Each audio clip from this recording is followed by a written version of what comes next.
inverse of x squared? Squared. So I have negative 2x, who agree with that, divided by the square root of 1 minus x squared squared.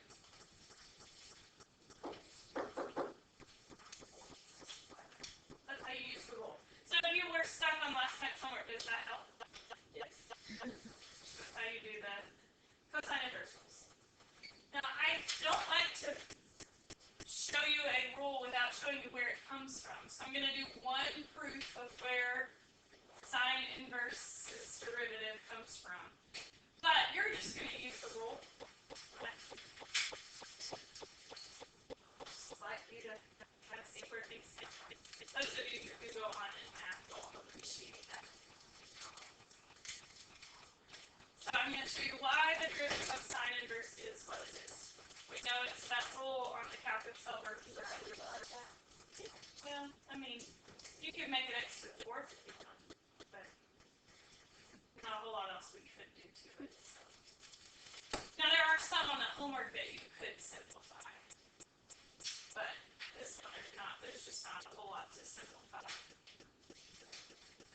So in this one, I want to show you where the derivative of sine inverse comes from. To do that, I'm going to change it to something I am more familiar with. Would you agree that y equals sine inverse of x is the same as sine of y equals x? It's the same equation, just rewritten. Can I take the derivative of sine of y implicitly?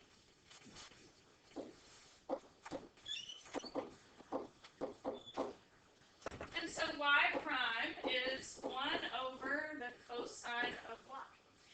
Which makes sense, doesn't it? Wouldn't the derivative of sine inverse be 1 over the derivative of sine at the y value because of our rule we learned yesterday?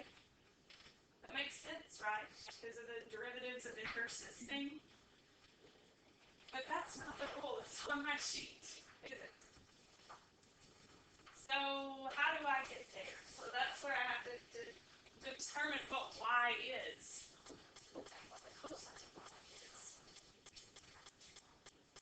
I know that the sine of y is x. Doesn't that mean y must be an angle? That the sine of it is x. And sine being x means that the opposite side would have been x and the hypotenuse would have been what? Opposite over hypotenuse. Could I find a third side if I wanted to? Using Pythagorean theorem. How we get the square root of 1 minus x squared. Using the Pythagorean theorem. And so what's the cosine of y? 1 minus square root of 1 minus x squared. Yeah. Over 1.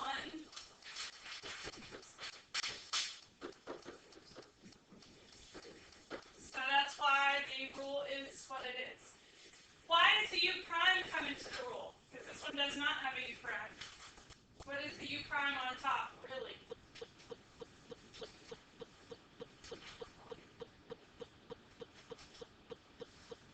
Why do we have u primes all over that calculus? Chain rule. Chain rule, chain rule, chain rule. U prime is just the chain rule. If this thing in here is anything besides an x, you've got to do a u prime. So the u prime factor just because of the chain rule. That's the proof.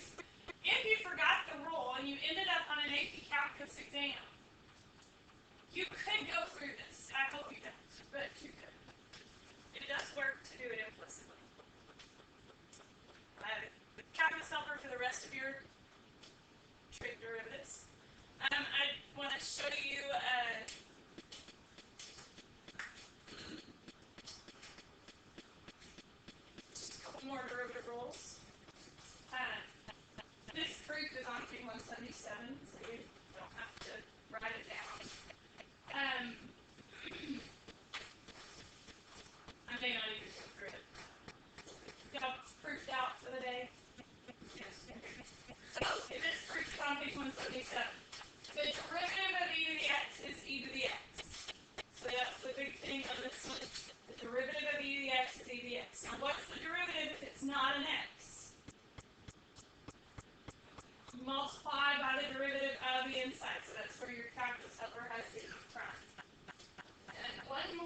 natural log, I will show you this proof just because it's a good inverse function proof since we're on inverses.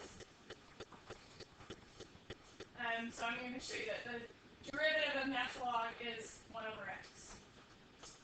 Well, I know that y equals natural log of x is the same as e to the y equals x. So I did it with a rewrite. Was it you that did that kind of rewrite to do something else?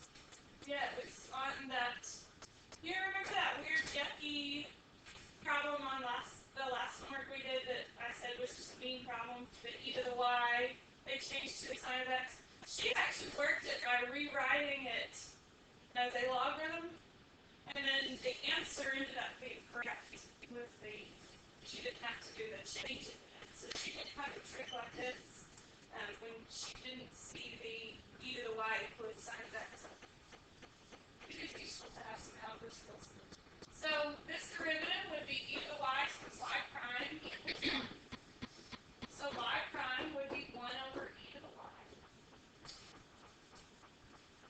And I know e to the y is just x, so this is 1 over x. So the derivative of natural log is 1 over x. So just a couple of proofs in there to show you why the rules are what they are. For your homework, so seek out this helper for more exponential logarithms. Your homework is to practice those rules. So practice using those rules. If you're working on the gateway, that would also practice. You've got 40 minutes